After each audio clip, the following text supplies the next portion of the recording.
اور پھر جب پیچھے چھوڑ کے جاتے ہیں تو دنیا ہی چھوڑ کے جاتے ہیں، باقی تو کچھ ہوتا نہیں، کیونکہ ہم جس چیز کے لیے خود جی رہے ہیں اسی چیز کی فکر کریں گے نا، اسی پہ موت آئے گی۔ لیکن جن لوگوں نے آخرت کی یاد میں زندگی بسر کی، وہ صرف دنیا کی نہیں، وہ اپنے بچوں کی آخرت کی بھی فکر کرتے ہیں۔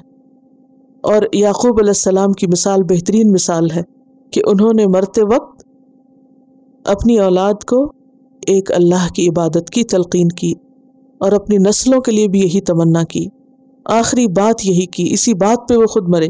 اور پھر اس میں آپ دیکھیے کہ یہ جو ابراہیم اور اسماعیل کی بات کی، ان کو آبا کہا گیا، تو اسماعیل تو چچا تھے، باپ تو نہیں تھے، تو چچا بھی باپ کی طرح ہوتا ہے۔ ایک حدیث میں آتا ہے نبی صلی اللہ علیہ وسلم نے حضرت عمر کو کہا تھا، اما شعرت ان عم الرجل سن و ابی، کیا تم نہیں جانتے کہ انسان کا چچا بھی اس کے باپ کا سن ہوتا ہے؟ سن کہتے ہیں ایک تنے سے نکلی دو شاخیں، جیسے پودا ہوتا ہے نا، ایک بیج ہوتا ہے، ایک سٹیم ہوتا ہے، لیکن اس سے دو برانچز نکلتی ہیں، یعنی چچا کی اصل بھی ایک، یعنی ان دونوں کا باپ ایک ہے۔ جیسے خالہ ماں کی طرح ہوتی ہے، ایسے چچا باپ کی طرح ہوتا ہے۔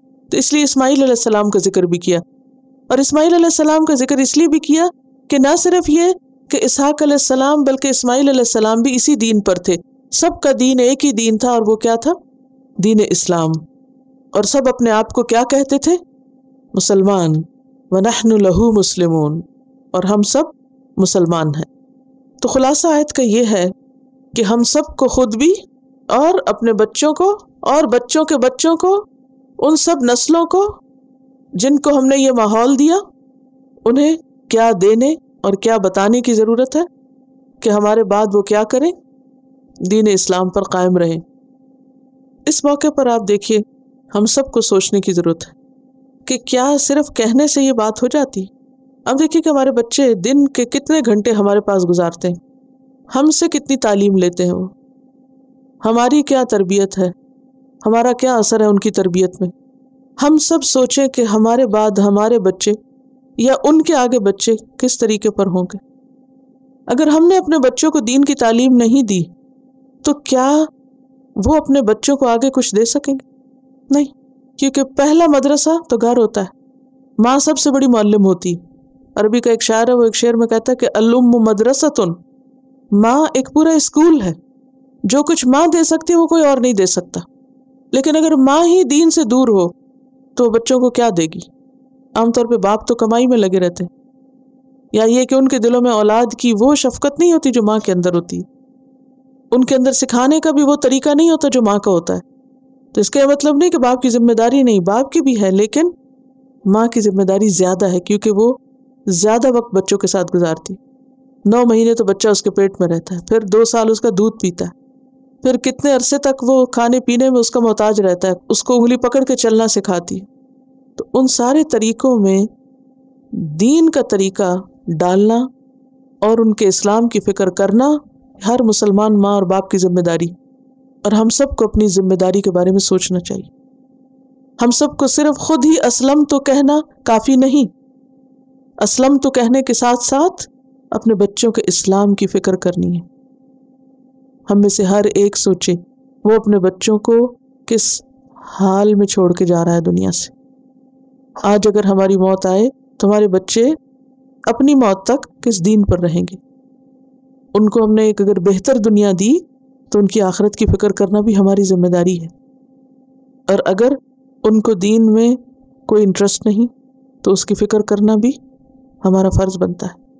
لیکن افسوس یہ کہ مسلمان کمیونٹی اتنی بکھری ہوئی ہے کہ اکٹھے ہو کر ایک کاز اور ایک مشن کے لیے کام کرنا سیکھا ہی نہیں ہم نے۔